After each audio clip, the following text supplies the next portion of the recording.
Hello and welcome to Not One Right Way, the podcast. It's me, your co-host, she, her, Melissa Manuel, and It's me, Marvda Metawaginyaga, they, them, theirs. how you doing, Marv? So good, so good.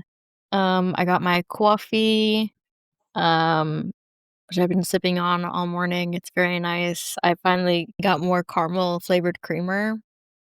Like, I've just been doing straight Okay. milk, and that's fine, but, like, I really enjoy my coffee with a little caramel flavor. It feels very decadent. Mhm. Yeah. It's like you got it at a coffee shop for $8, but instead you made it at home for free. Not quite, but yeah. Fair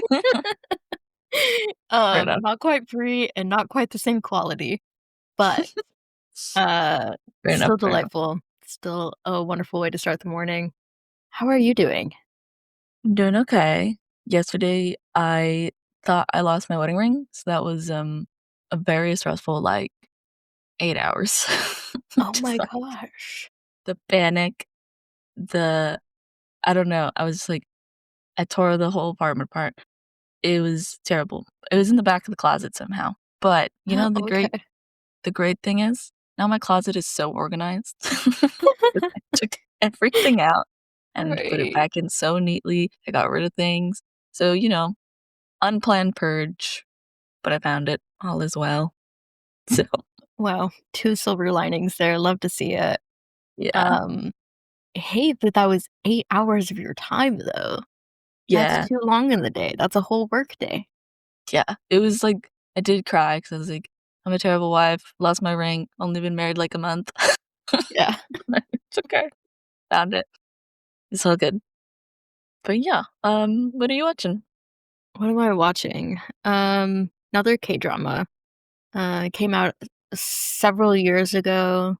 It's called The Secret Life of My Secretary. Uh, Super cute, very unbelievable, Yeah, it's like and K-dramas. yeah, it's been fun. Nice. Love that for you. I've been watching a lot per usual. I'm trying to think of something different to say this time. Um, I've been Um, watching what are you gonna say? Percy Jackson Oh, you're season 2. so right. Throw that what I was gonna say away. Yeah, we watched Percy Jackson season 2. Beautiful. For listeners who don't know, Percy Jackson is my first love. I Those books were my everything, still kinda are. Um, but yeah, Percy Jackson season 2 is out on streaming, and I think it's a lot stronger than season 1. The writing has gotten better, the acting has gotten a lot better, which makes sense. Season 1, they were kids and probably terrified to mess it up, and they seem a lot more comfortable in their roles, so it's nice to see them growing. I have nothing but positive feelings for those young actors. But yeah, it's really great. I'm very excited. I think the changes they've made from the book to the show are positive. Um, the pacing is a lot better because season 1 felt like I was having a seizure. It's like they're going so fast, they're skipping so many things, and maybe book 1 just moves fast and it's hard to put in 8 episodes, but that's the sin of 8-episode seasons. Um, I wish everything was 20 episodes again. I don't know. Maybe it's just me. Yeah, Percy Jackson season 2. Having a great time. Love to hear it. Love to hear it. As somebody who has known you for a long time, I feel like watching you watch season 2 is way more fun than me watching it. Um, like, I just, like, try to keep the banter, the comments to a minimum. It's really hard for me. Um, Mhm. but I love hearing what you have to say. Uh, Yeah. I tried not to be too annoying and being like but I did make a lot of comments like, "Oh, in the book, this was different." But I have to let it out, you know? So thanks you for have to letting let me. it out. No, and that's your truth.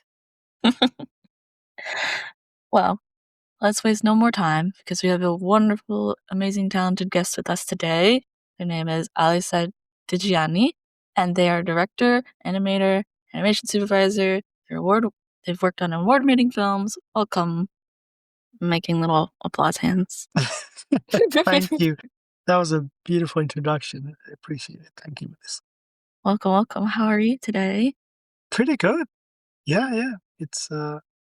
Oh man, I was gonna say it's Thursday, tomorrow's Friday, but I just realized it's Sunday. Dang, Woof. that's Wow. time Yeah, that. isn't real. Oh my God. Yeah, now you know how I'm feeling. It's That's good. so It's fair. it's it's very nice to be here. Thanks for having.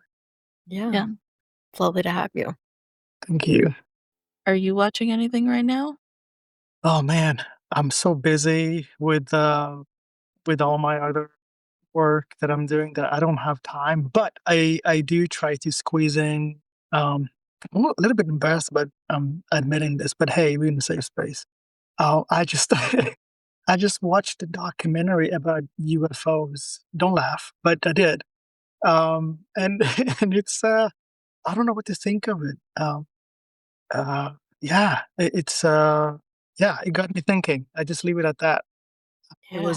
It's an hour and a half, so I thought I could squeeze that in between my other stuff Nice. going on. Yeah. Would you Not say you're a embarrassing. documentary movie watcher? One more time, sorry, you cut out. Would you say that you're like a documentary movie watcher? Like that's Oh, a genre you go to? no, I watch everything. I mean, I one thing me and my wife we do we've done this for several years and going almost like 10 years. We watch like every Friday we watch just like 70s and 80s, like just super turkey, like FG rated, just like super, I mean the worst of the worst films. And then we have like I have a Criterion subscription, so I watch anything Criterion, and everything in between.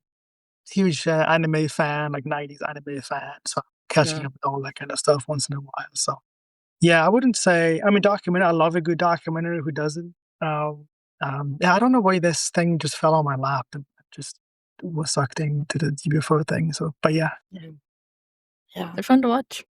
yeah. I yeah, I'm a love huge fan of. documentaries about the Sorry, yeah. supernatural. Oh, really? Yes. You might like this one. Um, I think it's Yeah. called. Can I say the name of it? Can we do kind of a plug of things? Is Yeah. that? Yeah. Okay. I mean, We again, I got don't. Yeah. I mean, it's got no called. sponsors. Nothing can Yeah. stop Yeah. us. I'm not. I'm not. Look, I'm not in any way associated with filmmakers of this film. It's called The Age of Disclosure, I think. I think I said it right. Yeah. Uh, but yeah, Marshall you were mentioning K. immediately looking. Yeah, you're looking it up. Yeah. Um, and Korean. I love Korean cinema. You were Mhm. talking about K drama.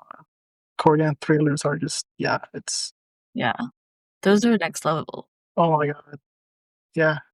Marvin's checking out the documentary now. What's Yeah. You can see Like 'em. that title is fascinating. I simply must watch it. Um, let's I mean yeah, watch it and then maybe we can have a offline it and see what you think of it. Cool. yeah, Well, Marv, do you wanna hit us with your question of the day? absolutely I do.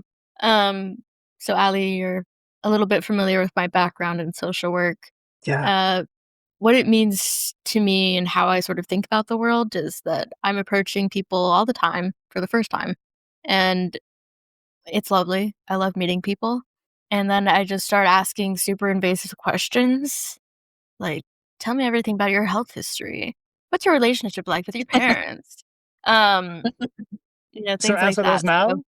No, no, Or there's another question. that's great. my question for you is a a deep diving question. I think you can handle it. It's what's an album that saved you? Oh my god, easy. Prince for you. Yeah. Why Yeah. did that one in particular save you? I mean, how can that album not save anyone? No, but it's I mean Yeah. Prince is I'm a huge Prince fan.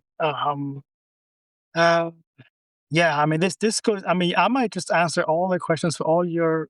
Uh, I might give you all the answers for all your questions, but you even have to asking me anything because I'm going about to go down in a rabbit hole. No, I Yes. mean Prince. I mean, I your viewers can't see me, but I look like Santa Claus. And I when I was a kid in Sweden, my parents are immigrants, And this is during the 80s, and so I was the only. I mean, I was sticking out like a sore thumb, in that all blonde and blue eyed kind of a community in class, Mm, and so that was something at an early age and to kind of navigate somehow. Uh, and I wasn't really into all the things that the typical boys are into, like motorbikes or soccer or changing tires on the dad's car or whatever that is. I mean, I'm being very stereotypical, but that's the environment I grew up in. We grew up in. Uh, and then Prince comes along. Uh, this is MTV, and this guy just completely saved me. I see someone on the screen that just you know doesn't care about how it looks. I mean, he does care how it looks like, but kind of breaking down the stereotypes of gender roles and that kind of stuff was a huge, huge deal for me. I mean, of course, that album came out in 1978, I think. I'm not quite sure, and I'm not. I mean, that's when I'm born, so I'm much older when that album finds me, or I find that album. mhm, But nevertheless, it was a huge moment in my life where I started to uh, fall in love with who I was and what I was, and not really caring about not fitting it so much. That was a long answer. Sorry. That was a no, that's beautiful pretty answer. yeah, Yeah. that's really beautiful. I think that's nice. I often find that art has been the way for me to, like, figure out how I'm feeling or cope with what's happening, so music being one of those is always really nice to Yeah. have. Yeah. 100%. Melissa, do you wanna share your answer to the question? This is one of the few times Marvis told me the question before we recorded, so I was able to think about it, so I'm prepared. Um, this is kind of funny, but it's the original Broadway musical Newsies, Mm. and I love that musical. It's, like, the one that introduced me to musical theater, and I'll always love it, but before that, music was always handed down to me from my older sister. Like, she gave me an iPod, and all the music on there she downloaded, and so, like, I did like it, but it wasn't something I, like, discovered, chose. Mhm. But when I found Newsies, it was, like, the the best thing in the world. It was, like, the first time I found some music that I really loved all on my own, and it became so much of my identity and helped me, like, start becoming the person I wanted to be. So I think that album, that show, is so important to, like, who I am. So, yeah, That's that's, cool. like, mine. Yeah. That's awesome.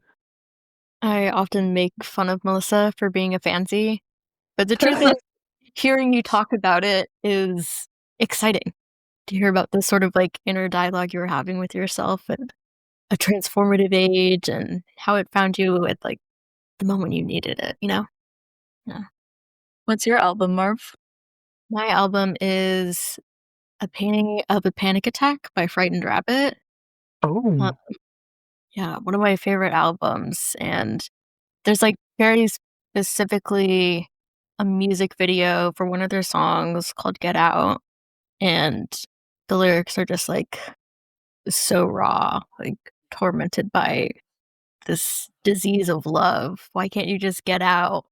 And the music video is these 2 girls in, I don't know, like, concrete jungle sort of look, and they're constantly pulled apart, and there's this beautiful dance, and they're smearing paint on each other, and it was, like, talking to this part of me that also was so had this internalized hatred for the part of me that loved women, Mm. and also was just like, "Get out, get out, get out." But it was still this fierce love that existed in this attraction, and seeing that sort of play out on screen with, like, these really vulnerable lyrics shift my brain chemistry.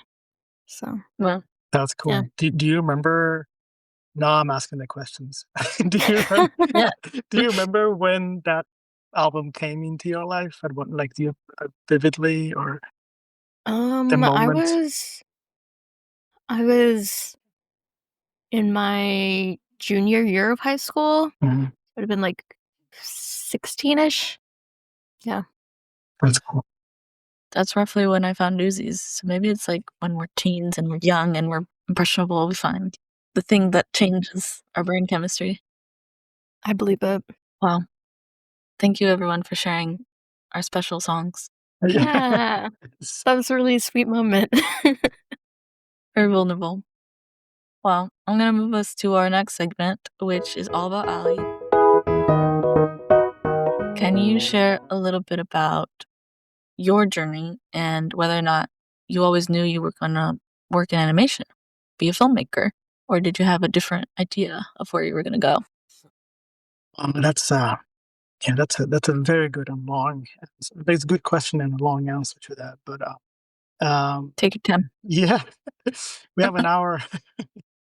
Uh, I mean, I knew from when I was a kid that I was going to do something creative, but it's impossible to know when you're a child of, especially during that time. Is like you. I mean, even today, like if you're a child today, how are you going to know what is feasible profession in 20 years from now? I mean, things are going to be so different when you 2 decades from now, right? And so, I mean, I knew it was something within the creative field. Like I said, I grew up with uh, just painting, drawing, being into creative stuff, and dressing up in colorful colors.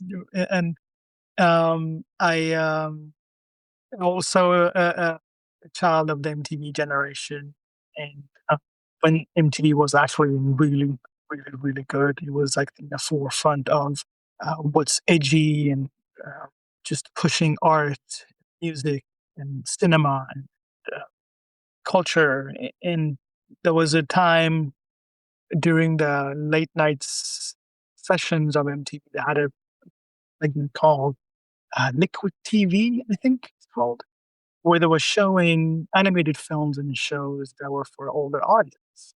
And I'm like, what am I, like 7, 8? Like I'm not supposed to see this stuff, but I did. Which made me feel like, and I didn't know. I mean, I was like, this is so cool. I didn't grow up with Disney. Like it was too cute to me. But this other stuff, the stuff that it showed was Aeon Flux. Um, the Max was another show they showed. Beavis and Butthead came a little bit later. But anyways, this stuff like really shaped my taste for the obscure and kind of arts. And then fast forward a couple of years, I was my parents got some money, and I we managed to buy a little computer where I could draw on this computer again. This is way before there was any Photoshop Well, or anything like that. So I was painting and drawing like pixel by pixel, literally. And that pixel art kind of in combination with everything I've seen on MTV was like, okay, this is something I want to merge somehow and do for the rest of my life. I have no idea what this is going to be. And then I went to art school, and film was coming out during this time. This is in the 90s, where they were heavily just starting to use computer graphics, as it was called back then. I'm still called that way, but um, in major films like Terminator 2, for example, was one of the first ones that used it heavily. And I saw it, I was like, this is it. This is what I want to do. I want to get into film and do whatever these guys are or these people are doing, because it looks like this is something you can do as an adult and make money out of it, at least make a living. Um, and then yeah, and then animation again. I grew up with that since the MTV age, and uh, I got more and more into cinema, and animation became my choice of what do you call it, trade. And one thing led to another. I decided at some point in the 2000s, I think this is 2003, 2004. I've been working in games for some time, but I felt like I want to tell stories. I was really interested in telling stories that touch and move people. mhm. I want to basically do the same thing that those films had done or the TV shows had done for me as a child. So I decided I'm gonna put everything I've got into working with animated films and becoming an animator. And many, many years later, one thing led to another through a lot of sleepless nights and years of just bouncing around and working really, really hard, uh, sacrificing personal life, relationships, family, friends, all that. I ended up at the place called Pixar. I don't know if you've heard of it. It's a small animation You studio. know, probably not. Indie, too small, Yeah, I mean, never you heard could of. Google it. Probably there's some articles about it. But Yeah. and so I've been there the past 12 years almost, Mm. and now I decided to take all of that I've learned and put it into making independent films, going back to where it all started, kind of a way. Yeah, Well, I hope that was a good story in a nutshell. yeah, it's a good way to summarize a long journey. Yeah, So you taught yourself to animate, or did you go to school to learn yeah, the I was. craft? Yeah, I mean, I was very much self-taught for the longest time because in Sweden, like there was nothing that I could Mm. pursue in terms of school. I remember going to the library, like reading books about animation. So very much self-taught. Around 2006 or 7, there was an animation school online called Animation Mentor. And Yeah. so I felt like, hey, I've been doing this for some years and let's see what I'm missing and kind of up my game if I now want to take this very seriously. So I applied for that and I went through that animation course. And it was, I think, 18 months to kind of finesse what I was missing. And what was interesting to me too, was really cool to me was at the during the last semester they would actually help you make your own short film, and that was very Oh, attractive to me because I've always wanted to make films, right? yeah, And I made that short film, and that short film opened up some doors for me. And then, yeah, that's awesome. yeah, Animation mentor, my good friend who's also been on the podcast, she did the program there as well to yeah, learn. So it's a cool program. it is. Yeah, yeah, it's what I liked about it was the community. I'm Mhm. still hanging out with people and in touch with people that I got to know during the program. This is more than 15 years ago. I was actually in a film festival with my latest film in York, UK, and my good, awesome Punjabi brother OP, he said, "Hey, I'm in Manchester, an hour away." So he drove all the way to see me to work, and we haven't seen each other in Wow. 15 years. And Oh, I that's know, and amazing. yeah, and this is a person I got to know through Animation Mentor. So Nice. yeah, Love that. Yeah. And I know people from what I've heard, in Europe, an hour-long drive is like a big deal. yeah, Yeah, here in LA, that's going to the grocery store. Yeah, normal. Yeah, Yeah, pretty much. usually how long it takes Mark to drive to see me, you know? Yeah. that's so funny. Yep. No, I mean it's true. Yeah, it was a big deal. He had to book like Airbnb for middle stops halfway through, and Yeah. Wow, wow. Had to schedule, like, a reservation for lunch, you know? Wow. They living a better life out there, maybe. Yeah. No, for real. Um, so, have you been working remotely this whole time since you started with Pixar? No, no, no. I would live. I used to. That's so. I 2010. I worked at Disney down in Burbank, and that's why I'm familiar with LA, which both of you are from. So I lived in LA for a long time with my wife there, and so I've been in the States since 2010 for almost 15 years.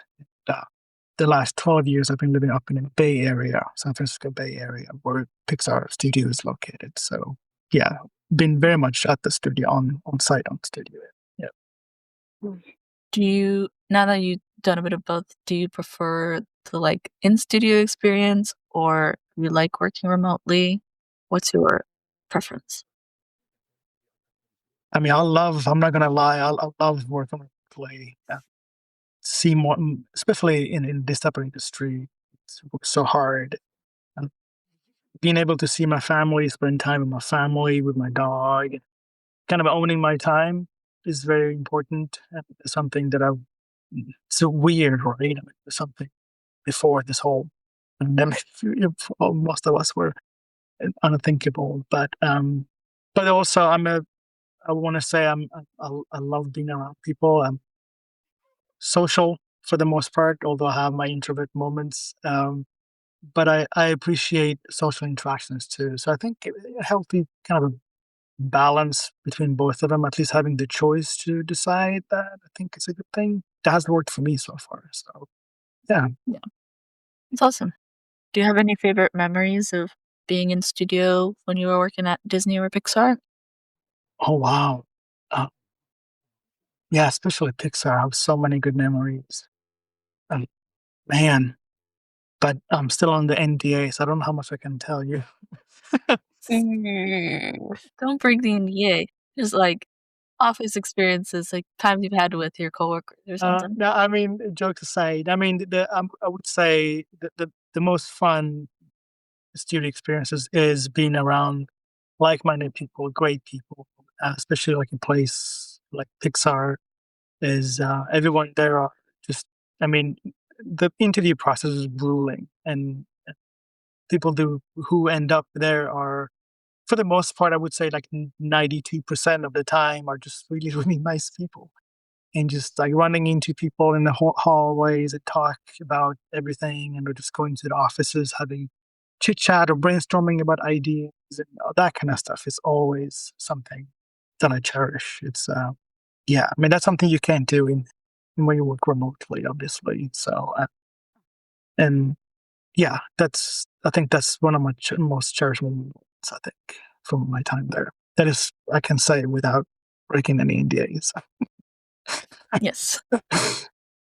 I'm also curious, can you explain for people who may not know what it means to be an animation supervisor? Oh, of course, yes. Should I start to say what it means to be an animator first, maybe? You can. We can give that too. Because I feel like some people know, they have like the vague idea. It's Right, like you make the character move, but they always forget like you need rigging to put the bones in, and exactly. then the animator makes a move. But Yeah. I mean, I mean, I don't mean to sound silly, but it is actually a topic that is like a lot of people don't know. Oh, you're an animator. Do you like, do you do the trees too? It's like, no, no, that's a different department, right? So, I have actually a talk that I give, when I'm talking at universities, whatnot. Yeah. So simply put, an animator, especially a character animator, is an actor. Uh, is the person who comes up with the performances that that a character in front of camera performs. In on a live action set, an actor would be an actor, a person who would act something out based on the script and the director's directions. Uh, an animator, character animator, does very much exactly the same thing. We have long, very deep conversations with the directors, what they want out of the scene, this shot, what comes before, what comes after, the character's motivations, obstacles, goals, all that kind of stuff. Everything applies. And so we are very much an actor. We're trying to get under the skin of the character that we are animating. The only difference is we channel this performance through another uh, character that is not physically us, right? And this could be, doesn't have to be like in my case. For the majority of my career, I've been working 3D animation, which is a puppet in a 3D virtual world. But you can also draw your characters, right? And which a lot of people do when they're 2D. Same thing, channel your performance through a hand drawn character. Or if you work with puppets, you channel that performance through a puppet with a stop motion kind of a technique. Right? So that's the job of the animator. And you were mentioning rigger. Uh, that's the person who puts in our case, if you're working with a puppet, whether it's a real actual doll puppet or a virtual puppet in a 3D environment, it's the person who actually puts the skeleton inside this puppet so that us as actors can come and move the limbs and joints and eyelids and brows mouth and all that kind of stuff on the character to convey a specific performance. And then there's someone who designs the character, does the character design. That is not an animator. Someone who handles backgrounds, that's the background crew. That's not animator. Someone handles smokes and fire. That's the effects department. That is not animator or animation, although it maybe moves. So that's why takes a whole team, but an animator specific role is to be the actor and the performer. An animation supervisor is someone who basically tries to uh, gather the entire animation team under them and guide them the best way possible. And they are the mostly depend on studio structure. They are the closest bridge between the director and producer and the team. So the director would talk closely to the animation supervisor about their ideas of what they want the film to be in terms of style and tone. And the supervisor's role is to convey that and communicate that to the team so everyone's on the same page, pretty much. And also, depending on, again, the structure of the studio, workplace, the supervisor also takes care of scheduling, bidding, how long things take to make, so make sure everything falls under the production schedule so we can deliver things on time. If we don't, how do we puzzle and Tetris things together to basically try to finish the film on time and on budget? That part I'm most familiar with. I was looking at Melissa just like, "Do you" Yeah. Yeah, yeah. I was like, "Oh, yes." 'Cause I've mostly done production Oh, coordinating, cool. so, Yeah, there you go. Yeah. can you define I think the only word that I feel like most people don't know is bidding. The bidding Yeah, process is a big bit. Can you explain that of one? course. Yeah, basically, once production, the producers and production managers come, to the supervisor with X amount of work that needs to be done for the film. You have scenes, shots, sequences, and all that. Bidding is basically to try to figure out how long each sequence or shot takes to actually um, animate and get out of your department and shipped to the next department in line. So you could be everything from, oh, I think this shot is going to take a week, 4 weeks, 5 weeks, 8 weeks. And it all depends on the complexity of the shot and how long it is and so forth. That's pretty much bidding. Okay. I wish it I was have a more like question. this. I'm bidding one day. Do I have a two? Do I have a three? Going, Or going once, once? kinda. Yeah, that'd be way more fun. Sorry, Marv, I interrupted you. Yeah, no worries. I had a question specifically about win or lose. Oh, I saw on yeah, Melissa we're me and both Melissa are We huge fans. Huge we're fans. gonna live forever. Yeah, love to hear that. Love the show. I'd love to yeah. hear that. As a social worker, could not recommend more. Like, the juiciness of the emotions, ugh. Um, on your website, Mm, you mentioned having an extra second to breathe when you're animating Ira in the scene where Ira's, writing out a little note, "Sorry I stole the food." And I'm just, like, wondering what that extra second means, like, for you as an animator, in the sense that you're sort of acting as this character, trying to bring them to life. What does that, like, extra second mean? yeah. Oh man, I'm so happy. I have goosebumps just because you did your research and time and show appreciation for the work that we do. Thank you for doing that. It's a lot. Uh, yeah, again, this goes back a little bit to talking about us as actors, right? And then when something is given to you, you go over the shot or scene a million times, and you are doing your best to go under the skin of this character, this little boy. For the audience who haven't seen, his Ira is a very little boy, and he's stuck in a without spoiling too much. He's stuck in a very kind of awkward situation where he doesn't want to lie, basically. And for me, what it meant is like if I'm trying to channel myself to this little boy's head and mind, what is going through their head is that I felt like that the pause, the pause that wasn't a dialogue, um, and the pause that the scene needed was for me a moment to reflect over uh, the choices of what Ira is subconsciously trying to make. So I guess that's for me at this in that context. That's what it was about. Like this pause gave me a moment to reflect over what Ira intends for this scene to mean for him if he was in real life.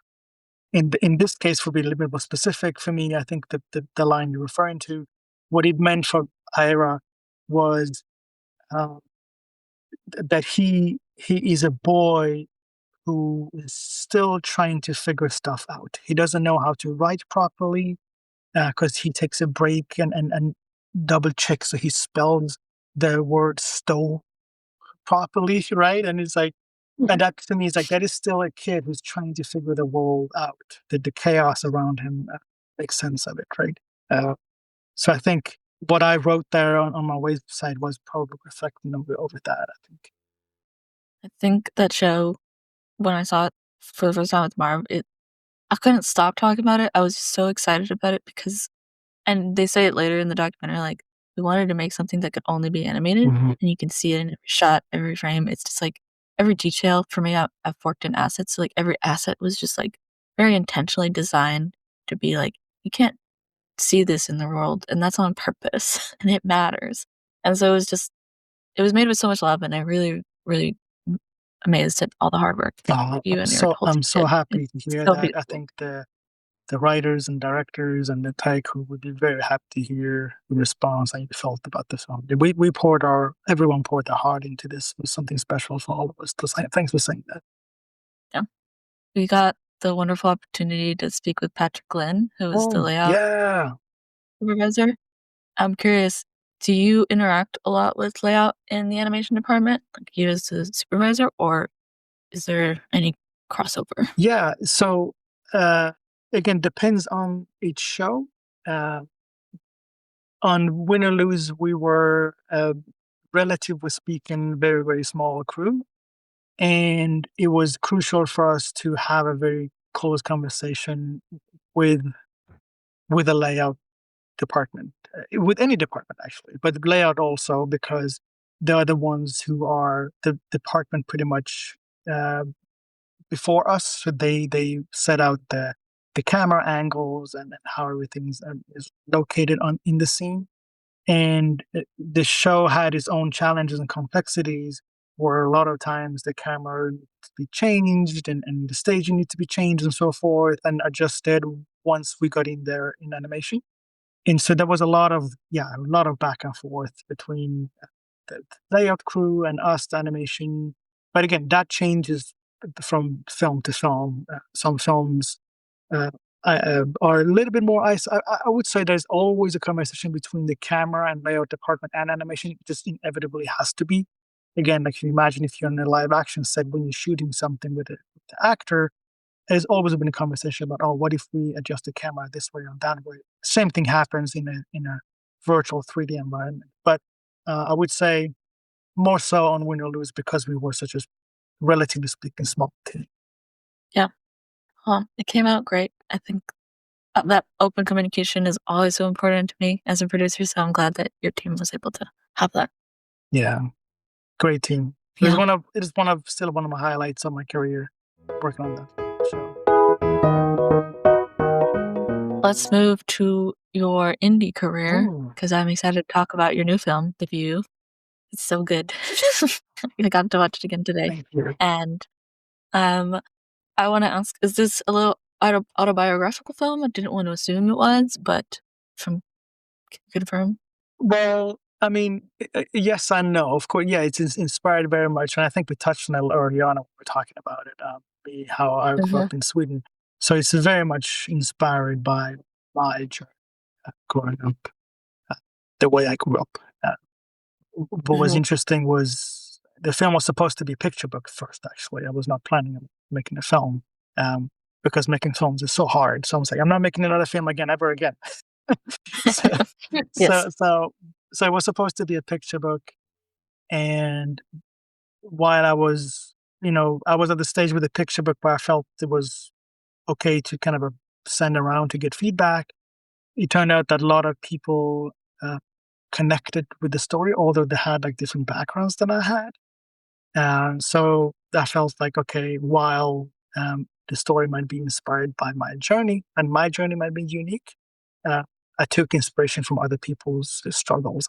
So it's very much inspired by my own life, but also I've taken some creative liberty to hopefully turn it into a compelling film. My initial question about the album that saved you was definitely tied directly to the Prince references throughout the view. Yes.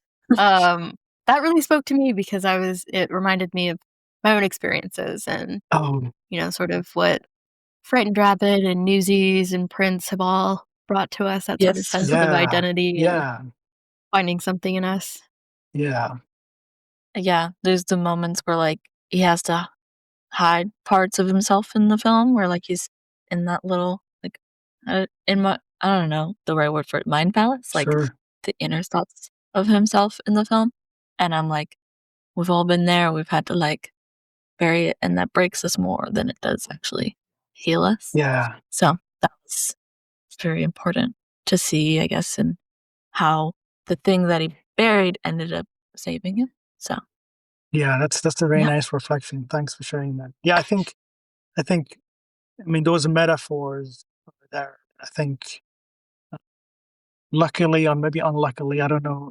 I think the struggles are the same regardless of age and background. I guess the struggles are always going to be in terms of finding ourselves and um, what saves us and gives us Mhm. strength to accept ourselves. I guess at the end of the day, Yeah. yeah. Nice. And I was curious, there were references to Zelda, was that a game that was important to you as well? Yeah, I mean, it was one of the games that was the most popular back then. I mean, today we have so many games that no one can even play during one lifetime. But back then, I mean, you had Nintendo and there was like 5 games that people were playing. It was Zelda, Metroid, and maybe something else. Super Mario, of course, right? And so, but Zelda was such a groundbreaking game in so many ways. So I played a lot. Yeah. 'Cause in the film, it's like these used media to connect to this other character. Would you say that the media, like Zelda, Terminator, are ways that you can use to connect to other people in your life, and is that why it's in the film? Oh, that's a really, really good question. I think today it is. I mean, today us three can sit here and talk about Zelda games, films, right? So today is for sure, a way for me to connect with other people, like-minded people interested in the same things as me. But I think back then it was more of a sort of a way to escape into a different world. And I think that's what the Mhm. film's trying to convey is when the rest of the world treating you as an alien, there are only a few things that you can use to feel at home with is the video games or the films that you can watch in solitude. I think that's what I was trying to convey with the film. Yeah. Yeah. I will say that moment when the boys' island moves into the mouth of the cave, like, there's a part of me that was so afraid that something that cave was gonna, like, Oh, hurt him, and, uh, I was just like, "No, the island's already so small, you can't." And then, like, the light beam from the Triforce just, like, slowly brings him in, and I was just like, oh, "Yeah!" that's awesome. I never. And just, like, yeah, that's sort of like, uh, saving light that comes from some of the things that we can plug ourselves into and just, like, enjoy for a little bit. Yeah. I never. That can really make the small island feel safe. Yeah, I never thought of it that way. That's such an interesting interpretation, Mark. My intention was not to set up a scary moment there. But wow, yeah, that's awesome to hear. Yeah. And on no, you go first, Murph. No, you go first. So polite. On the production side, how did you go about making the film? What was the process? How long did it take? Yeah. So the film took 4 years to make, and I started with it in somewhere around in 2019. Give you a little backstory. Was like I was living in the States when 2016 election happened, and there was a lot of things go upside down, and in that Yeah. whole turmoil, I start to question where I belong, because there was a lot of talks about inclusion, diversity, and so forth for the right reasons. But me, as a Swedish person, um, child of immigrant parents, now living in America, uh, which is not my country, but I'm still living there. Lived there for a long time, and but I don't look like a Swede, and so there was like a lot of questions going through my head. And for the first time, as in for the first time ever, really, I really started questioning these things. Where do I belong? And so that kind of sparked Mhm. a bunch of inner conversations, and I started to do a bunch of sketches in my sketchbook from memories, random memories, when I grew up in Sweden. And it was just purely therapeutical. And I didn't really have any intention with them. But then later I decided, oh, maybe there's something here to put together into a picture book. So that's where the whole thing started. The picture book came together in 2019. And then as the more I was working on it, I felt like, no, needs to be filmed. Uh, and I took the picture book and I started to do animatics and storyboards from the picture book. I don't know if your audience are familiar with that. Animatics are basically storyboards that are cut together, edited together to make a film. And that's the first time you actually see something on the screen of the film that will be sometime in the future, hopefully. They're very rough and they're very sketchy. And so that's how it started, and I spent pretty much 2 years, I think, just in storyboard and just animatic phase and rewriting, boarding, and showing it to people. I started a little Discord group with friends and people that I trusted, and I also wanted the film to work as a platform for other artists in the industry, for me to try to find a way to help them. Yeah, there are a lot of artists out there who, for whatever reason, haven't just the access or have the opportunity to work on something, and so I invited them to work on this film as animators and so forth, and so hopefully help their careers. I took contact with a Swedish artist. Again, the film takes place in Sweden, so it was for me important to work with some Swedish artists. And the composer, the person who did the music, is a Swedish artist. Her name is Ayla. Um, and so I contacted her, and I loved her music. I've been following her, stalking her secretly for years. And I just I just reached out to her and said, "Hey, I love what you do. Would you wanna do the film music for my film?" She said yes. She never done it before, but she was up for the challenge, and I thought that would be a cool way to allow her to take on the new challenge, making film music. And she obviously did amazing. She's amazing. When you see the film, listen to the film, her Yeah, work is it's just beautiful. she's just amazing. So yeah, and then towards the last year of the film, I was in full production. I moved out of the storyboard animatic phase and just animating, painting the backgrounds, and all that kind of stuff, editing. Uh, and that's when I decided to move back to Sweden, because I lived in the States during this whole time. And I moved back. I took a Mm. year off from work and back to Sweden in order to finish the film. And end of last year, we finished the film, and we started touring beginning of 2025. Yeah, Yeah. How goes the touring good. process? When will it be available for the masses? Where can people watch? Oh, yeah. The listeners can see it, but she passed the mic to me. Oh, and I'm holding the mic right now. Well, the touring has gone very well. I mean, you never know with these things. You just send your baby out in the world. Let us, "Ooh, good luck." Mhm. It's gone. We've got some very, very good response, and I'm very grateful for all the interactions, especially the conversations that come afterwards. Has been very people connecting with them because of their own background and life and so forth. We are looking at hopefully having a theater release in San Francisco beginning of next year. And we Yay. also have a distributor on board. We just signed not too long ago. So they will be pitching it around and trying to get it on different platforms, streaming and whatnot. And that will happen also sometime next year. I don't have any dates yet, Yeah. but that's the plan. Yeah. Congratulations. Thank you.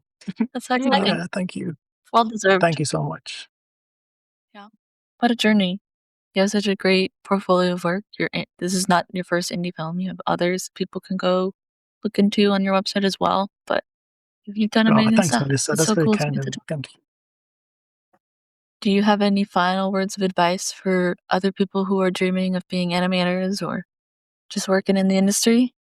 That question is especially hard to answer today, Right right now. now. Yeah, but I think Time is being what they I are. know, but I do think, uh, but I think the mindset of just keep creating and never ever giving up and just be determined and doing it because you love doing it is always hopefully going to be true.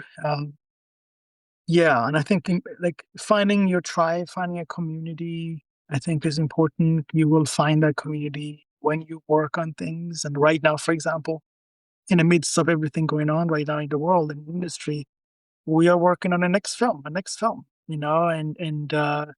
I'm not stopping. I think we still need amazing stories and still need to come together as artists and people to tell important stories. I mean, it's just because industry it is what it is, we humans are not going to change. We're still in our DNA is that we need good stories.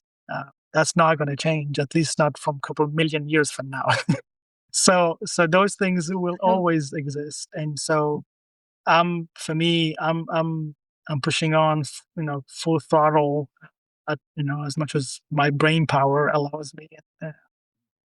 But I think that's important. It's a healing thing for people, artists, to come together for a common cause and try to tell something that matters. And that's something actually I take away with me from my time from Pixar, if anything, is regardless of what you want to think about the quality of the films that comes out or whatever and all that, uh, I know for a fact that everyone who worked there, the one thing everyone wanted is to tell the greatest stories possible.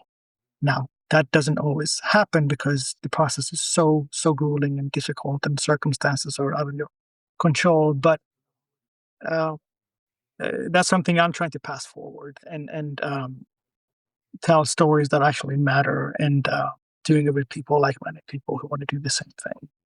So, so if any advice is just Yeah. keep doing what you're doing, push yourself.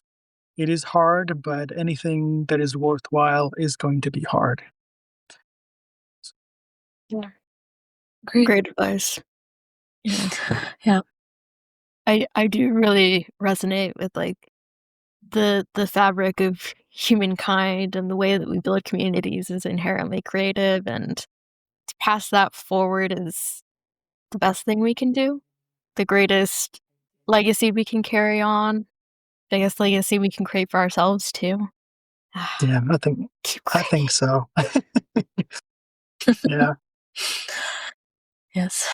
That's the reason I got into this industry too, and why I still like it despite everything else. Like, if you don't look at all the bad stuff, at the core, it's just a bunch of really cool, talented people wanting to make cool stuff. yeah. We're just doing our best. And it's So so inspiring to be around these people, man. It is just it really is. I mean, my team is pretty cool right now, pretty small right now, but we meet every week on Saturdays. And they bring their work and then they show and the stuff, the progress they've done, and I'm so blown away. Just consider myself so lucky to be surrounded by these amazing, humble, and talented people, and that just inspiring to me. This gives you hope, I think. Not to get too deep, but it Yes, matters. Yeah. it does. Absolutely. Well, Is there such thing as a too deep on Not One Right Way, the podcast? we're always going deep. Yes. Well, thank you so much for spending some time with us and sharing your Oh, that stories. was It my means a lot. pleasure. Appreciate Yeah, you. thank you so much for having me. Huge pleasure, and very, very grateful for it. Thank you. Yes. Thank you. Thank you for sharing. That was our conversation with Alli. Yay! Yay! Applause hand. Applause hands. Wonderful. Truly wonderful. So kind. Yeah, heart is full. Heart is full. And you know what? It's the morning. I've got my coffee. The day's gonna be great. Yeah, we got the full day ahead of us, but Mhm. we started off the best way possible, making a Absolutely. new friend. Yeah. And I will be watching Well, The Age of Disclosure. That sounds so fascinating. yeah, let me know how that is. I'm excited to learn about the CFO documentary and what's up. I wonder if it's made pre or post the, like, what was it? The Congress meeting that was like, "Aliens are real," and then no one said anything. Yeah, yeah. I think it was a bunch of different agencies declassified information, and they're like, "We can't say not that aliens aren't here, but we don't know. We might have tracked it, but we don't know." Yeah, I was just like, And no that one talked about happened, it. and no one cared. There was so Yeah. much going on in the world at the time that it did seem low on the priority list, but it was still like, people see, like, a tin can flying through the air and are like, "Oh my god, UFO." Here's a whole World History Channel documentary about it, but a whole congressional meeting about how aliens probably are real, people were like, "Nah." Just could care less. Yeah. Area 51 doesn't mean nothing. There's a military base there for Yeah. normal reasons. It's giving Denver airport vibes, you know? Yeah, yeah. Well, you let us know. Yeah. Hit us up in the comments if you think UFOs and/or aliens and/or extraterrestrial life in general are real. Yes, please do. Let us know your hot takes on that. I hope by the time this episode comes out, the view is available, and if not, just keep an eye out on Alli's socials. Follow him so that you too can watch this amazing short film. Yeah. It's really good. It's really good.